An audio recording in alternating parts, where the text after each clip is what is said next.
उनसे कहते हैं ठाकुर जी के लिए भोग लगाओ भैया, भोग बनाओ। तो कहते हैं ठाकुर जी को हम दूध का और मिश्री का भोग लगाते हैं। तो मन में एक भावना आता, हम कुछ कहते नहीं पर मन में एक भावना आती है, ये जड़ भाव है मन में, तभी तो आपने कहा कि केवल दूध और मिश्री में उनको संपूर्ण कर दें। अगर हमारे साथ कोई चैतन्य व्यक्ति गया होता तो आप मन में विचार करते इनको रोटी खवाई जाए, इनको सब्जी बनाई जाए इनके लिए, क्योंकि ये चैतन्य है, ये भूखे नहीं रह सकते। ठाकुर जी के प्रति हमारा जड़ भाव आ जाता है, इसीलिए हम केवल दूध में संतुष्ट करने का प्रयास करते हैं।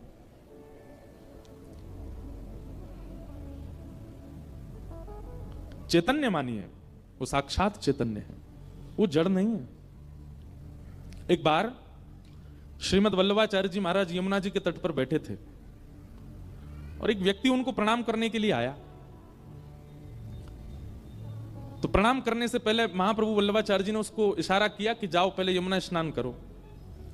तो यमुना स्नान करने से पहले उसने सोचा कि मेरे जो ठाकुर जी हैं इनको भी नवा दूं। अब उसने क्या, यमुना जी में स्नान करा के अपने ठाकुर जी को एक झोला में डाल करके और पेड़ पर टांग दिया। महाप्रभु जी ने दूर से जैसे देखा पेड़ पर टांग दिया, ये देख करके उनको बिल्कुल अच्छा नहीं लगा। बोले इसका बेटा होता, ये उनको उसको भी ऐसे टांग देता, इसकी पत्नी होती उसको भी ऐसे टांग देता। नहीं, उनके लिए बढ़िया व्यवस्था करता, बेटा को बैठा देता कहीं छाव में, आदि आदि कुछ करता, पर ठाकुर जी को झोला में लटका के पेड़ पर टांग दिया। अब वो यमुना स्नान करके जैसे ही महाप्रभु जी को प्रणाम करने आया तो महाप्रभु जी बोले तुम्हारे ठाकुर जी कहाँ हैं? बोले पेड़ पर टंगे हैं। बोले लेके आओ। तो महाप्रभु जी ने ऐसा किया कि उस पेड़ पर असंख्य झोलियां प्रकट हो गई और असंख्य झोलियों में असंख्य ठाकुर जी। अब जैसे ही वो गया तो एक जैसी झोली और एक जैसी झोलियों में अनेक अनेक ठाकुर जी। महाप्रभु जी बोले तुम्हारे ठाकुर जी कौन से हैं, ढूंढो इनमें से। कितने साल से सेवा कर रहे हो? बोले 15-20 वर्ष हो गए। ढूंढो तुम्हारे ठाकुर जी कौन से हैं।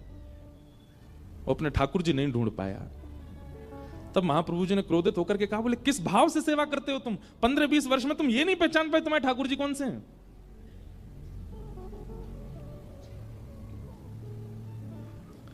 चैतन्य मानेंगे तो उनके प्रति भाव बनेगा, जड़ मानेंगे तो फिर ठाकुर जी भी जड़ ही बन जाते हैं, वो उनको भी आपसे कोई अभिप्राय नहीं होता।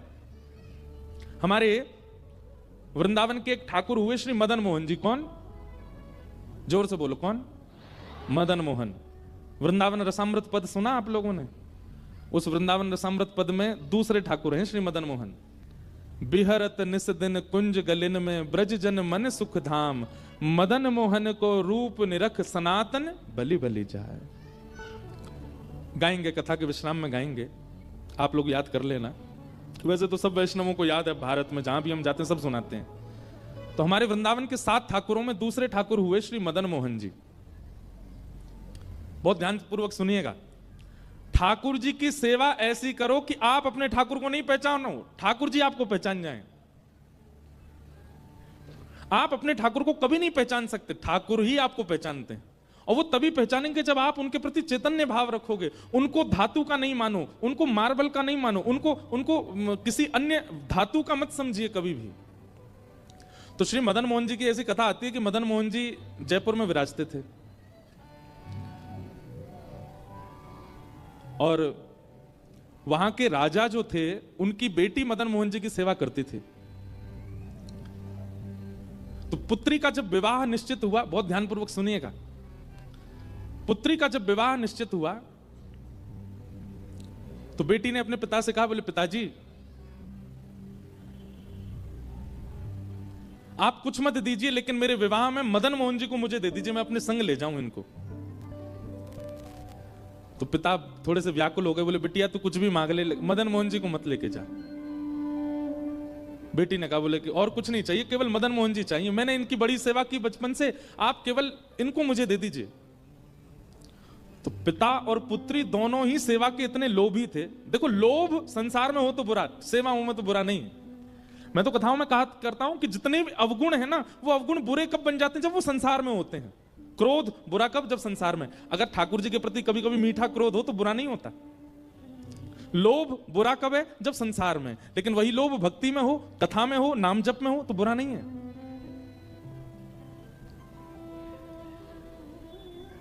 जितने भी दोष हैं वो संसार के प्रति जब होते हैं तभी बुरे हो जाते हैं, तभी पाप के भागी बनाते हैं। पर भक्ति में हो तो वही भगवत प्राप्ति करा देते हैं।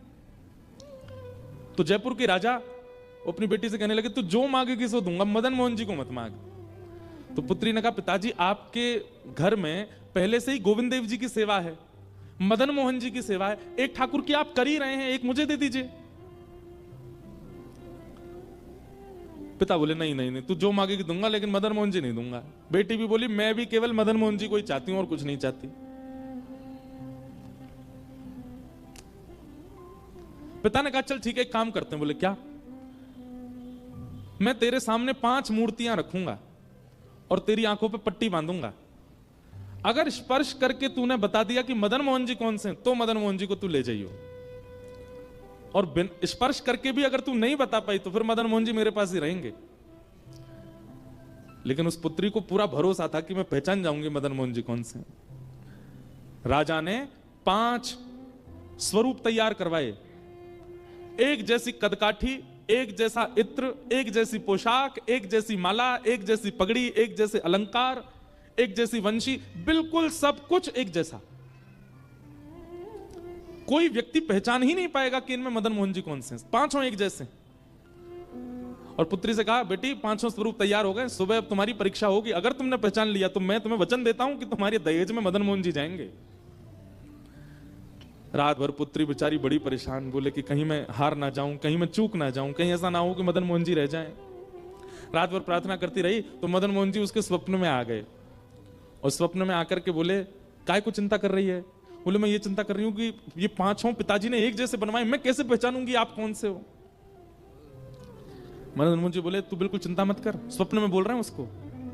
मदन मोहन जी बोले तू जब 5 का स्वरूप देख रही हो, सब लोग इधर देखो, और विशेष रूप से आगे वालों से हमारी बहुत विनती है, बहुत सावधानी से सुनो, पीछे वाले बिल्कुल सावधानी से बैठे, आगे वाले भी बैठो। तो मदन मोहन जी स्वप्न में बोले एक काम कर। बोले क्या? कल जब 5 को तू देखे ना, तो मुख देखने के बाद, वक्ष देखने के बाद, चरण देखने के बाद, जो ऐसे भुजा होती है ना वंशी बजाने वाली, त्रिभंग ललित स्वरूप है, उन भुजाओं के ऊपर हाथ फेरियो। और बोले देखते देखते जिस स्वरूप की उंगली खड़ी हो जाए समझ जाना वही मैं हूं। और तू पिता को बता दियो कि ये रहे मदन मोहन जी। ठाकुर जी ने क्या कहा? जिस स्वरूप की उंगली ऐसे खड़ी हो जाए तेरे स्पर्श से, तू बस पकड़ करके बोल दो पिताजी यही मदन मोहन, वो मैं ही हूंगा। अब देखो इस कथा में क्या है कि भक्त ठाकुर जी को नहीं पहचान रहा है, ठाकुर जी भक्त को पहचानेंगे, ठाकुर जी भक्त के पास रहना चाहते हैं। सोचो, विचार करो कि उस राजा की पुत्री की भक्ति कैसे होगी कि ठाकुर जी अपने जड़ स्वरूप में उंगली खड़ी कर देंगे। इसका मतलब क्या है? ठाकुर जी जड़ हैं नहीं, ठाकुर जी चेतन नहीं है। ये तो हमारी भक्ति की न्यूनता, हमारी भक्ति स्वभाव की सूक्ष्मता है कि हमको उनमें जड़ का अनुभव होता है।